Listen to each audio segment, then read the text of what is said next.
The medical system in America is severely flawed and extremely broken. And unless you have had to deal with the medical system here, you might not understand what I'm saying. And so, from just having to deal with the medical system here through child rearing and all, one thing I've learned is that it is important for you to have a voice. Speak up.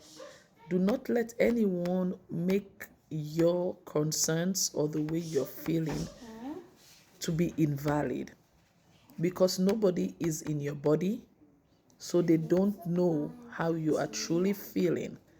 So it is up to you to speak up. You owe that to yourself and to your family to speak up so that you don't end up severely injured from negligence or worst, dead. I remembered an experience that I had in 2020. I had just had my daughter, and it was through an emergency C-section, and it was during COVID, so it was a little bit of a crazy time anyway. The next day, after the C-section, I remembered being told that I have to take a shower, and I was wanting to ask questions because, I had never done a C-section before, so I had questions. But it seemed like the nurses were, or the nurse that was dealing with me, she was already irritated. So I did not want to bother anymore. I understood, it's pandemic, they're overwhelmed, so I did not even. I was like, okay, but I noticed something underneath my stomach. So I called her again. I said, hey, this thing under my stomach, is this supposed to be removed or be left alone? He said, left alone. I said, well, if it's there, am I supposed to shower normally, or what is the case? She, you could see she was already extremely frustrated. So I did not bother again. So I went home, did, my regular stuff as normal. But I was feeling very, on a particular day, I felt so tired. Temperature, I felt like maybe I had been overworking myself since I was discharged from the hospital. And so I said, let me rest. My husband is like, okay, rest. Maybe you have overdone stuff. You know you're supposed to be relaxing. And by nighttime, I realized that I could not walk. When I get up to walk, I couldn't, I could barely feel my right leg. So I I called my doctor. I said, these are the way I'm feeling. This is the way I'm feeling. I have temperature.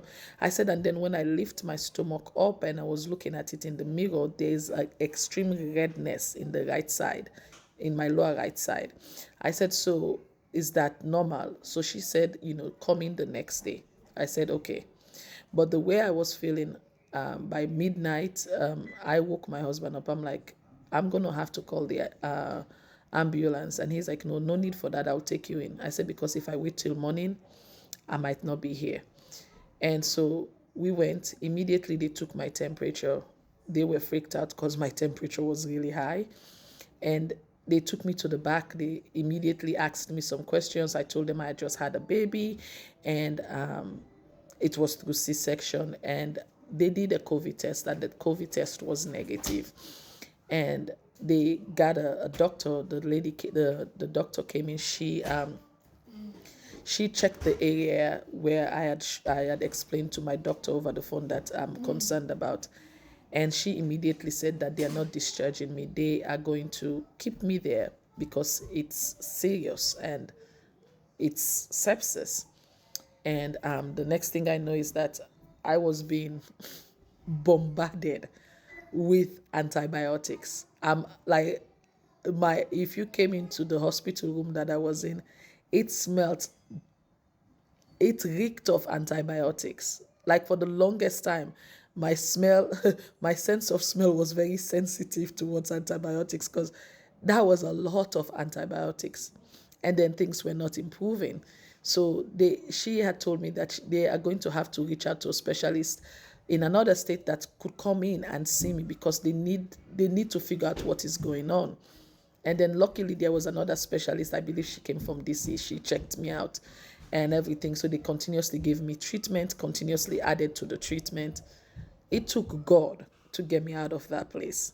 And so what I learned from that incident is that no matter what, if one person does not want to listen to me, I will find another person that will listen to me. I will find another person that will hear my concerns, that will take my concerns seriously. That is not only the case. Another issue is when you are a person of color, especially, well, for me, female, it's as if sometimes, not with every doctor that I've experienced, with some, they just feel like you cannot feel pain. That's almost what it comes off across. Like, you cannot feel pain. Why are you complaining? What is going on with you? Why are you complaining? I mean, this is a little thing. This is a little thing. That's what it comes off across, because I have remembered sometimes, a nurse getting an IV in, and I'm like, ouch, like that didn't hurt. I had to tell one of them, I'm like, you're not in my body, you don't know how I feel. So it's imperative to speak up, because sometimes if you don't, you're going to end up being the one that deals with the consequences of people neglecting or ignoring your feelings that you explain to them that you're having.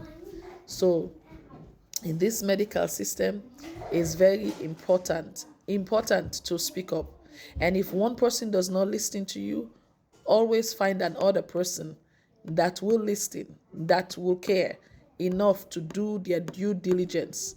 And that could just be all the difference that makes you be in a medical crisis, or even worse, dead, or being better and them figuring out what's going on with you. So I just wanted to share that with you all. Have a good day.